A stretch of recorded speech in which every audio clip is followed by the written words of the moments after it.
Hello everyone, welcome back to my channel Wangxian forever love. तो आज हम एक न्यू एफएफ स्टार्ट करने वाले हैं।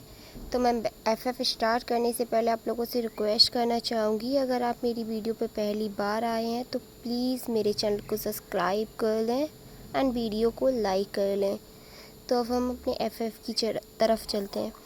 कई बार हमारी लाइफ में वो होता है जिसकी हम उम्मीद तक नहीं कर सकते, लेकिन जिसके रिस्पॉन्सिबल हमारे पेरेंट्स, फ्रेंड एंड वो लोग होते हैं जो हमारे बहुत ज़्यादा करीब होते हैं एंड जिनसे हम प्यार एंड परवाह एंड अपने लिए फ़िक्र इन सब चीज़ों की उम्मीद करते हैं, लेकिन वो हमारी लाइफ की उन चीज़ों के लिए रिस्पॉन्सिबल होते हैं जो हम कभी सोच भी नहीं सकते। एंड गाइस, कई बार इसकी वजह से हमारी लाइफ में प्रॉब्लम्स, सैडनेस एंड कई बार हैप्पीनेस भी आती है। तो आज की हम स्टोरी में देखने वाले हैं कि आखिर वांग जी की लाइफ में क्या आएगा, क्योंकि उसके पेरेंट्स वो करते हैं उसके साथ जिसकी वो कभी उम्मीद नहीं कर सकता है। तो गाइस, अब हम अपनी स्टोरी को वांग जी के पॉइंट ऑफ व्यू से देखते हैं। वांग जी जो 16 साल का एक लड़का है एंड वो एक कैफ़े में वर्क करता है एंड उसके पेरेंट्स हैं, लेकिन वो लोग जो ड्रग्स एडिक्ट हैं एंड वो लोग अपनी ड्रग्स एडिक्शन की नीड्स को पूरा करने के लिए वांग जी की सारी मनी जो भी वो अर्न करता है एंड सेव करता है वो सारी मनी ले लेते हैं। एंड कई बार वो जब मनी नहीं दे पाता है तो उसे मारते हैं, उससे ऐसी बातें करते हैं, कहते हैं जो कभी कोई भी बच्चा उम्मीद नहीं कर सकता कि उसके पेरेंट्स उससे करेंगे। एंड वो लोग जो अक्सर उसे मारते पीटते हैं, बुरा भला कहते हैं, जिसकी वजह से वांग जी जो बहुत ज़्यादा थीन है एंड बहुत भद्दा है, लेकिन इसके बावजूद भी वो बहुत क्यूट एंड अडोरेबल लगता है। उसके हेयर्स जो गोल्डन कलर के एंड उसकी आइज़ जो ब्लू कलर की हैं एंड वो उसकी skin white milky skin and वो इतना ज़्यादा क्यूट है कि अगर कोई भी उसे देखेगा तो उससे प्यार में पड़ जाएगा। एंड उसके पेरेंट्स जो एक कंपनी में वर्क करते हैं, लेकिन एक दिन उन्हें स्मोक करते हुए ड्रग्स लेते हुए वहाँ का मैनेजर पकड़ लेता है एंड उसे उन लोगों को जॉब से निकाल देता है। और उसके बाद उन लोगों का टॉर्चर, उन लोगों का बिहेवियर वांग जी के लिए जो दिन पे दिन ख़राब होता चला जाता है। वो उसे मारते हैं, पीटते हैं एंड अपनी फ्रस्ट्रेशन जो वांग जी पे निकाला करते थे एंड वांग जी से वो हमेशा पैसे ले लिया करते थे। एंड वांग जी जो अपनी उम्र के बच्चों से ज़्यादा जानता है, वो 16 साल की उम्र में बच्चे अक्सर पढ़ते हैं, अपने घर में रहते हैं, वो बाहर की दुनिया के बारे में नहीं जानते, लेकिन वांग जी जो जानता है वो बाहर की दुनिया के बारे में जानता है। वो जानता है ये डार्क वर्ल्ड कितना ख़तरनाक है। वो जानता है यहाँ पे लोग सेल्फिश होते हैं, वो अपनी मैटर से किसी की भी लाइफ को डिस्ट्रॉय कर सकते हैं, वो कुछ भी कर सकते हैं। एंड वांग जी इसीलिए, क्योंकि उसके पेरेंट्स ने उसे इतनी छोटी सी उम्र में इतना ज़्यादा सफ़र कर पाया है कि वो बहुत कुछ जानता है। अब वांग जी जो अपने छोटे से मिनी गार्डन में अपने प्लांट्स को पानी दे रहा था, तभी उसके घर के बाहर 2-3 ब्लैक कलर की गाड़ियाँ आकर रुकती हैं एंड उससे बहुत सारे गार्ड्स निकलते हैं। उनकी बॉडी बहुत ज़्यादा मस्कुलर एंड वो बहुत ज़्यादा टॉल थी, वांग जी के मुकाबले तो बहुत ज़्यादा, क्योंकि उसकी उम्र भी कम थी एंड उसकी घर की परिस्थितियाँ कुछ ऐसी थी कि उसकी अच्छे से हेल्थ ग्रोथ नहीं हो पाई थी। एंड वो लोग जब उसके घर में एंटर करते हैं तो वांग जी उनसे पूछता है, कौन है आप लोग और मेरे घर में क्यों घुस रहे हैं, प्लीज़ टेल मी, बताइए आप लोग कौन हैं। एंड तभी उनमें से एक पर्सन बोला, क्या लान वांग जी तुम हो? एंड वांग जी बोला, हाँ मैं हूँ, कौन है आप लोग? एंड वो लोग कुछ नहीं बोलते हैं, वांग जी का हाथ पकड़कर उसे अपनी तरफ खींचते हैं एंड उसे ले जाने लगते हैं। एंड तभी वांग जी चिल्लाता है, please please help me, please let me go, please let me go, कौन हो तुम लोग, क्यों मेरे साथ ऐसा कर रहे हो, प्लीज़ मुझे जाने दो। एंड वो लोग जो वांग जी को छोड़ नहीं रहते एंड वांग जी स्ट्रगल कर रहा था उनसे छूटने के लिए, लेकिन तभी उनमें से एक पर्सन जो अपनी पॉकेट से हैंकरचीफ निकालता है एंड उस पर कुछ परफ्यूम छिड़कता है एंड उसे वांग जी के माउथ पे रखता है, जिससे वांग जी बेहोश हो जाता है। एंड वो लोग जो वांग जी को लेकर कार में जाते हैं, वहाँ से लेकर उसे कहीं लेकर चले जाते हैं। थोड़ी देर बाद जब वांग जी की आइज़ ओपन होती हैं तो वो एक बहुत बड़े रूम में था, एकदम लग्जीरियस रूम में। वो एक बहुत बड़े, बहुत बहुत सॉफ्ट एंड काफ़ी अच्छे बेड पे लेटा हुआ था। एंड वो अपने आसपास देखता है। उसे बहुत ज़्यादा डर लग रहा था। वो कुछ समझने की कोशिश कर रहा था। वो अपने रूम के चारों तरफ देखता है, लेकिन तभी उसकी नज़र डोर पे पड़ती है। वहाँ उसके पेरेंट्स खड़े हुए थे एंड वो एक पर्सन से बात कर रहे थे, लेकिन उस पर्सन की बैक जो वांग जी की तरफ थी, लेकिन इसलिए वो देख नहीं पा रहा था कि आखिर ये है कौन। एंड उसके पेरेंट्स जो से कुछ बातें कर रहे थे एंड वांग जी किसी तरह उस बेड से उठता है एंड वो जो वहाँ जाता है एंड वो अपने पेरेंट्स को हक करने ही वाला था। तभी वो पर्सन जो उसके पेरेंट्स के सामने खड़ा हुआ था, वो ईवो को उसकी मतलब वांग जी को अपनी उसकी कॉलर से पकड़ता है ना, वो उसे अपनी तरफ पुल करता है, खींचता है ना, उसे अपने अमरेज में कैच कर लेता है। एंड वो अपने सामने खड़े हुए Mr Lan and Mrs Lan से बोला, deal done Mr Lan and Mrs Lan, आज से ये लड़का मेरा है, this boy is mine. And आपको जितने भी ड्रग्स, जितना भी कुछ चाहिए एंड जितने भी पैसे, सब कुछ मिलेंगे। आज से आपको इतना ड्रग्स मिलेगा कि आप उन्हें ख़त्म नहीं कर पाओगे। आपको फुल टाइम फुल लाइफ के लिए ड्रग्स हम देंगे, लेकिन दिस वॉइस इज़ माइन, आज से ये लड़का मेरा है।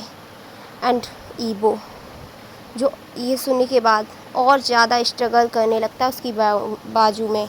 तभी वांग जी जिसके पेरेंट्स बोले, stop struggling Wang Ji. And Wang Ji जब अपने पेरेंट्स की ये वॉइस सुनता है तो वो शॉकिंगली एंड अपने पेरेंट्स की तरफ देखता है एंड वो अपनी कोल्ड एक्सप्रेशन लेस आई से कभी अपने पेरेंट्स को देख रहा था तो कभी उस पर्सन को जिसकी आर्म के अंदर वो था। तो वो बहुत ज़्यादा सरप्राइज था, वो उसे कुछ समझ नहीं आता कि वो करे क्या। एकदम वो वैसे पड़ गया था जैसे उसकी बॉडी एक सोललेस पर्सन की तरह थी। एंड उसके पेरेंट्स जो बोले, डील डन मिस्टर व्यूशियान, ठीक है। एंड अब हम लोग यहाँ से चलते हैं।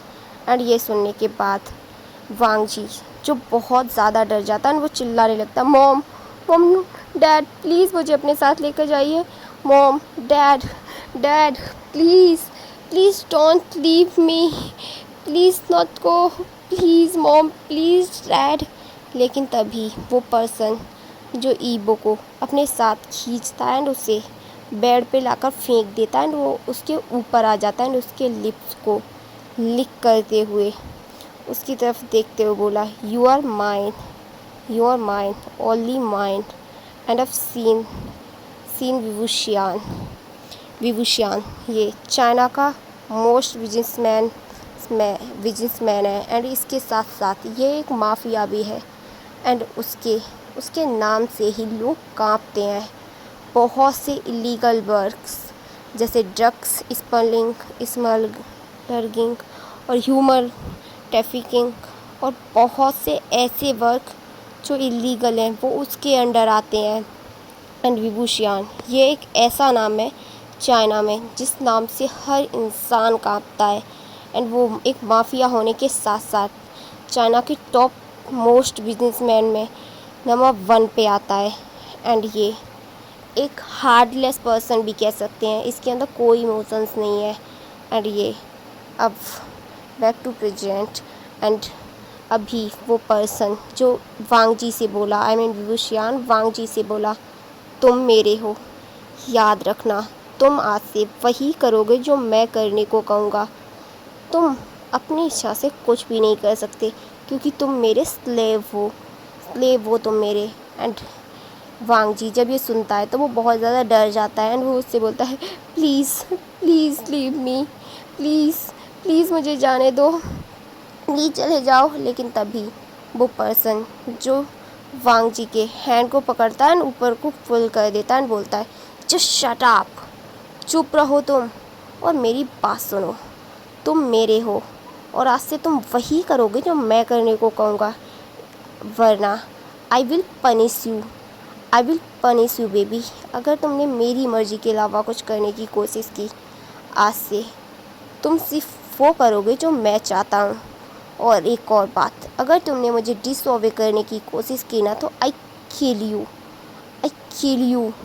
एंड जब वांग जी ये वॉइस सुनता है तो वो बहुत ज़्यादा डर जाता है, वो वहीं स्टैंड हो जाता है। वो पर्सन बोलता है, अगर अगर तुमने सारी बातें अच्छे से मेरी मानी है, सब कुछ, तुम गुड बॉय बने, तो मैं तुम्हें रिवॉर्ड दूंगा, तुम्हें रिवॉर्ड मिलेगा इसका। लेकिन अगर तुमने मुझे डिसऑबे किया तो I will punish you baby, I will punish you. And ये कहकर वो पर्सन, आई मीन विभूषियान, जो वांग जी के लिप्स पे किस करने लगता है, वांग जी जिसे बहुत ज़्यादा स्टन्ड हो जाता है, वो डर जाता है, उसे कुछ समझ नहीं आ रहा था कि वो क्या करे। लेकिन तभी विभूषियान बोला, खुद को अनड्रेस करो, अनड्रेस योर सेल्फ। जब वांग जी ये सुनता है तो वो डरने लगता है। वो बोलता है, नहीं नहीं, प्लीज़ प्लीज़ मेरे साथ ऐसा मत करो, प्लीज़ प्लीज़ मुझे जाने दो। एंड जब विभूषियान जब ये बात सुनता है तो उसे बहुत ज़्यादा गुस्सा आ जाता है। वो वांग जी को अपनी तरफ खींचता है, फोर्सफुली उसके शर्ट के सारे बटन ओपन कर देता है। वो उसके साथ ज़बरदस्ती करने लगता है, जिससे वांग जी बहुत ज़्यादा डर जाता है। वो छूटने की कोशिश करने लगता है, चिल्लाने लगता है हेल्प के लिए, प्लीज़ हेल्प, प्लीज़ हेल्प, कोई मेरी मदद करो, कोई मुझे बचाओ, please please please let me go, please. And जैसे जैसे वांग जी विभूषियान से छूटने की कोशिश कर रहा था, वैसे ही विभूषियान को बहुत ज़्यादा गुस्सा आ रहा था। एंड वो जब ईबो वांग जी को किस नहीं कर रहा था, बल्कि वाइट कर रहा था, उसे शक कर रहा था। एंड वो बहुत ज़्यादा रूड हो रहा था उस पर। एंड वो धीरे धीरे अब उसने वांग जी के पैंट भी निकाल दिए थे। एंड वो जो वांग जी को स्क्रैच कर रहा था अपने नेल से, तो कभी उसे स्लैप कर रहा था। एंड वो जो एक बीस्ट की तरह उसके साथ बिहेव कर रहा था। एंड अब वो वांग जी को पैर पे पुश करता है, वो उठता है, अपने क्लोथ निकालने लगता है, जिससे वांग जी बहुत ज़्यादा डर जाता है। वो वहाँ से भागने की कोशिश करता है। वो तभी विभूषियान जो वांग जी का पैर पकड़ता है, उसे वापस पेड़ पे खींच लेता है, उसके ऊपर आ जाता है और बोलता है, बेबी बेबी तुम यहाँ से नहीं जा सकते हो, प्लीज़ मुझे और ज़्यादा मजबूर मत करो तुम्हारे साथ रूड होने के लिए। देखो मैं नहीं चाहता, तुम इतने क्यूट हो, तुम इतने अडोरेबल हो, मैं नहीं चाहता कि मैं तुम्हें हर्ट करूं। लेकिन तभी वांग जी बोला, प्लीज़ प्लीज़ गग्गा मुझे जाने दीजिए, मैं मैं मैं मैं फिर कभी आपकी लाइफ में वापस नहीं आऊँगा, मैं फिर कभी आपको दिखाई नहीं दूँगा, प्लीज़ मुझे जाने दो, प्लीज़ मुझे जाने दो। एंड जब विभूषियान वांग जी के मुंह से अपने लिए गग्गा वर्ड सुनता है तो उसे बहुत ज़्यादा गुस्सा आ जाता है। एंड वो वांग जी को अपने नीचे खींचता है, एंड वो उसे वापस रफली किस करने लगता है। एंड फिर